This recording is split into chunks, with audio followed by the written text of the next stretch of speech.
एक पत्नी का बेरहमी से कत्ल कर दिया जाता है। जमीन पर खून से सनी लाश पड़ी है और उसी लाश से लिपटकर एक शख्स दहाड़े मारकर रो रहा है। वो शख्स कोई और नहीं बल्कि मरने वाली महिला का पति है।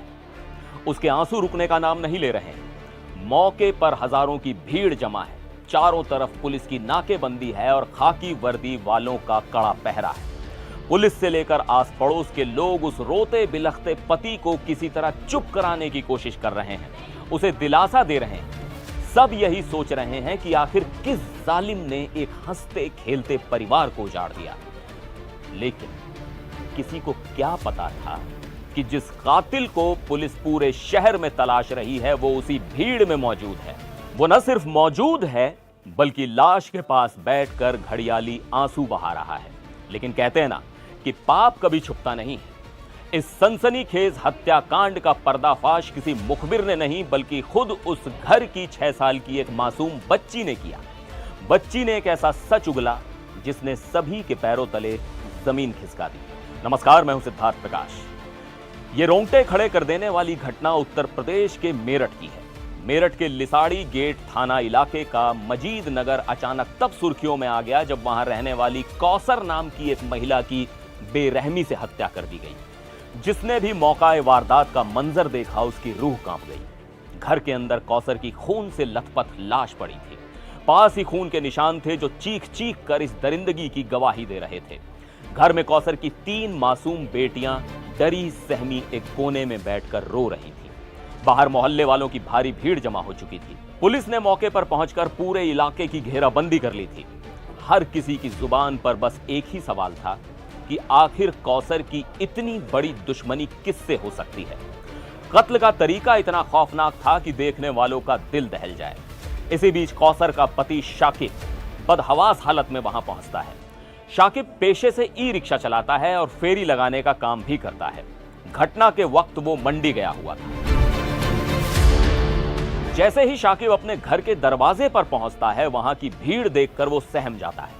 वो भागता हुआ अंदर जाता है और अपनी पत्नी की लाश देखते ही उसकी चीख निकल जाती है। वो अपनी बीवी की लाश के पास ही जमीन पर गिर पड़ता है और दहाड़े मार कर रोने लगता है। शाकिब इतने फूट फूट कर रो रहा था कि वहां मौजूद लोगों की आंखों से भी आंसू छलक पड़े। क्या रिश्तेदार, क्या मोहल्ले वाले और क्या उस मकान के मालिक जहां शाकिब किराए पर रहता था, सबने मिलकर शाकिब को जैसे तैसे संभाला। कोई उसके सिर पर हाथ फेर रहा था तो कोई उसे पानी पिला रहा था। पुलिस भी यही मानकर चल रही थी कि कोई बाहरी शख्स इस वारदात को अंजाम देकर फरार हो गया है। मामला इतना संगीन था कि पुलिस के आला अधिकारी भी मौके पर पहुंच गए। लेकिन कहानी में असली मोड़ तब आता है जब इस खौफनाक मर्डर मिस्ट्री में एक तेज तर्रार पुलिस अफसर की एंट्री होती है। इस हत्याकांड की गुत्थी सुलझाने के लिए अचानक मेरठ के एसपी सिटी विनायक गोपाल भोसले मौके पर पहुंचते हैं। वो पूरे क्राइम सीन का बहुत ही बारीकी से मुआयना करते हैं। उनकी पैनी नजर घर के कोने में गुमसुम बैठी शाकिब की छोटी बेटियों पर पड़ती है। बच्चियां खौफ में थी और लगातार रो रही थीं। इसके बाद एसपी सिटी जो करते हैं वो देखकर वहां मौजूद हर इंसान हैरान रह जाता है। पुलिस का इतना बड़ा अधिकारी अपना रुतबा छोड़कर सीधा उन बच्चियों के पास जमीन पर जाकर बैठ जाता है। वो बड़े ही प्यार से बच्चियों को दुलारते हैं और बिल्कुल एक पिता की तरह बच्चों वाली भाषा में उनसे बात करने लगते हैं। ये तस्वीरें और वीडियो जिसने भी सोशल मीडिया पर देखे उसने एसपी सिटी की जमकर तारीफ की। हर कोई यही कह रहा था कि पुलिस का इतना बड़ा अफसर कैसे जमीन पर बैठकर मासूम बच्चियों का दुख बांट रहा है। लेकिन एसपी सिटी सिर्फ बच्चियों को चुप नहीं करा रहे थे। उनकी तेज तर्रार दिमागी रडार कुछ और ही भांप रही थी। बातों ही बातों में एसपी सिटी को वहीं से एक ऐसा सुराग मिल गया जो सीधे कातिल के गिरेबान तक पहुंचने का रास्ता था। एसपी सिटी विनायक गोपाल भोसले ने जब प्यार से शाकिब की 6 साल की बेटी से पूछा कि बेटा अम्मी को क्या हुआ, तो बच्ची ने तुतलाती हुई आवाज में जवाब दिया कि सीढ़ियों से एक काला चोर आया था और वो ही अम्मी को मारकर चला गया। शाकिब की दोनों बेटियों ने पुलिस को बिल्कुल एक ही रटा रटाया जवाब दिया।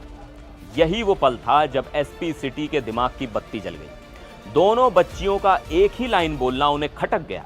उन्हें समझ आ गया कि बच्चियों को यह कहानी किसी ने पढ़ाई है। इसके बाद एसपी सिटी ने एक ऐसा मास्टर स्ट्रोक चला जिसने कातिल के सारे मंसूबों पर पानी फेर दिया। उन्होंने सादी वर्दी में 2 महिला दरोगा और कांस्टेबल को उन बच्चियों के साथ उनके घर में रहने का आदेश दे दिया। दोनों महिला पुलिसकर्मी परिवार के सदस्य की तरह बच्चियों के साथ घुल मिल गईं, उनके साथ खेलीं, उन्हें खाना खिलाया। जब बच्चियों के दिल से पुलिस का डर बिल्कुल खत्म हो गया, तब उन महिला पुलिसकर्मियों ने बहुत ही प्यार से दोबारा पूछा कि बेटा सच सच बताओ, अम्मी को किसने मारा। इस बार जो जवाब मिला उसने पुलिस के भी होश उड़ा दिए। 6 साल की बच्ची ने कहा कि अब्बू ने ही अम्मी को मारा है। बच्ची ने बताया कि जब हम सुबह सोकर उठे तो अब्बू अम्मी के पास ही थे। जब अब्बू वहां से गए तो अम्मी के गले से खून निकल रहा था। अब्बू ने ही हमसे कहा था कि कोई भी अंकल पूछें तो कह देना कि सीढ़ी से काला चोर आया था। बच्ची की इस गवाही ने कत्ल की पूरी तस्वीर शीशे की तरह साफ कर दी। पुलिस का शक अब 100% यकीन में बदल चुका था। चंद घंटों के भीतर ही उस शख्स को गिरफ्तार कर लिया गया जो कुछ देर पहले अपनी बीवी की लाश पर गिरकर घड़ियाली आंसू बहा रहा था।